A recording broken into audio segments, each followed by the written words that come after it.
শীতের সকালের রোদটা কিন্তু গায়ে খুবই সুন্দর মিষ্টি মিষ্টি লাগে, তাই না? আসসালামু আলাইকুম, কেমন আছেন সবাই? আমি নিতে চলে আসলাম আপনাদের সাথে কিছুটা সময় গল্প করতে। তো গ্রামে চলে এসেছি, আর গ্রামে কিন্তু একদমই শীত পড়ে গিয়েছে। আর শীতের সকালের রোদটা এত মিষ্টি, বসে একটু গায়ে মাখিয়ে নিলাম।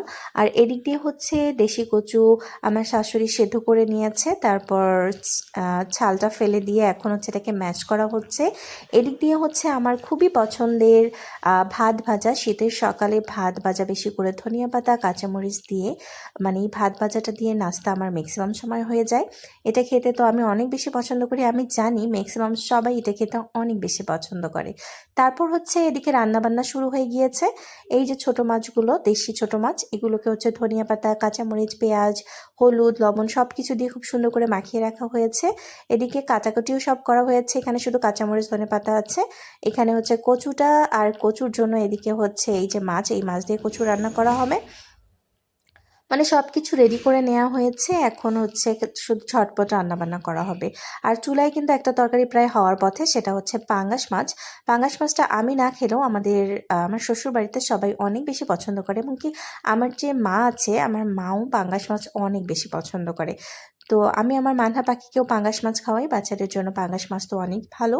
আর এদিক দিয়ে আমি একটা আবার ডিম খেয়ে নিলাম। এখন হচ্ছে আপু যেটা করবে, ছোট মাছগুলোকে একদম চচ্চড়ি করবে, মানে চচ্চড়ি না ঠিক, একদম মুচমুচে করে ভেজে নেবে আর কি। এই মুচমুচে এই ছোট মাছটা খেতে কিন্তু অনেক ভালো লাগে, মিষ্টি মিষ্টি লাগে, আমার কাছে বেশ ভালোই লাগে। গরম ভাতের সাথে বা ডাল, এই মাছ ভাজা দিয়ে খেতে অনেক মজা হয়। তো এদিক দিয়ে এটাকে মুচমুচে করে ভাজা হচ্ছে। এটা ভাজা হয়ে গিয়েছে, দেখেন কত সুন্দর লাগছে দেখতে, এবং খেতেও অনেক মজা হয়েছিল। আমার শ্বশুরবাড়ির দিকে এই ছোটো মাছটাকে এভাবেই বেশি খাওয়া হয়, মাখিয়ে হচ্ছে একদম তেলে মুচমুচে করে ভাজা। আর এদিক দিয়ে হচ্ছে এখন যে দেশি কচুটা আছে, এটাকে খুব সুন্দর করে কষিয়ে নেওয়া হচ্ছে, খুবই ভালো করে কষিয়ে নেওয়া হচ্ছে। যত কষানো হয় এই ডালটা খেতে অত বেশি মজা হয়। তারপর পানি দিয়ে এটাকে একটু জাল করে নিল, মাছ দিয়ে দিয়েছে এতে। তো ডাল তো রেডি একদম। এবং তারপর আমরা আরেকটা রান্না করে চলে আসলাম।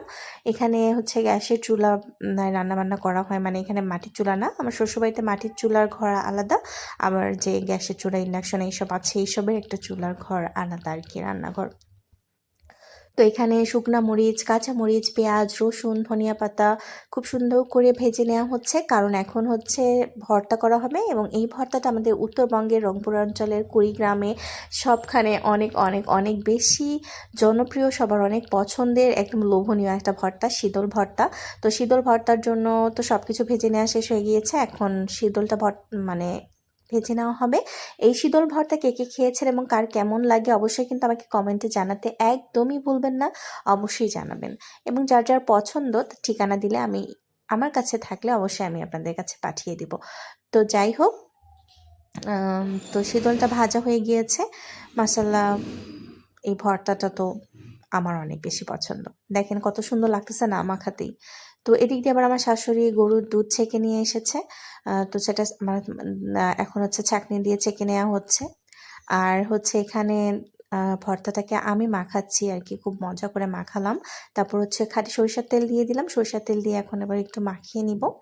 দেখেন কি লোভনীয়, এটা এটা হলে আর অন্য কিছুই লাগে না। আর আজকে সব কিছু মুখরোচক খাবার দাবারই হলো আর কি। এই ভর্তাটা তো থাকলে আমার কিছুই লাগে না, কিছুই না আসলে। তো যাই হোক, ভর্তা হয়ে গিয়েছে। আজকের খাবারে ছিল এই শীতল ভর্তা, তারপর হচ্ছে দেশি কচুর ডাল, আর সাথে ছিল পাঙ্গাস মাছ, আর হচ্ছে ছোট মাছ ভাজা, দেশি মাছ যেটা আর কি। তো আলহামদুলিল্লাহ আলহামদুলিল্লাহ, আজকের খাবারটা অনেক অনেক অনেক জমজমাট এবং ভালো হয়েছে। তো ভিডিওটা কার কেমন লাগলো অবশ্যই কিন্তু কমেন্ট করে জানাতে ভুলবে না। ও হ্যাঁ, আর যে আমরা গরুর দুধ ছেঁকে নিয়ে আসলাম, সেটা দিয়ে কিন্তু আমরা পায়েস রান্না করতে বসিয়ে দিয়েছি, খেজুর গুড় দিয়ে পায়েস রান্না করব। তো আজকের ভিডিও এই পর্যন্তই, সবাই ভালো থাকবেন, সবার জন্য অনেক অনেক দোয়া, আল্লাহ হাফেজ।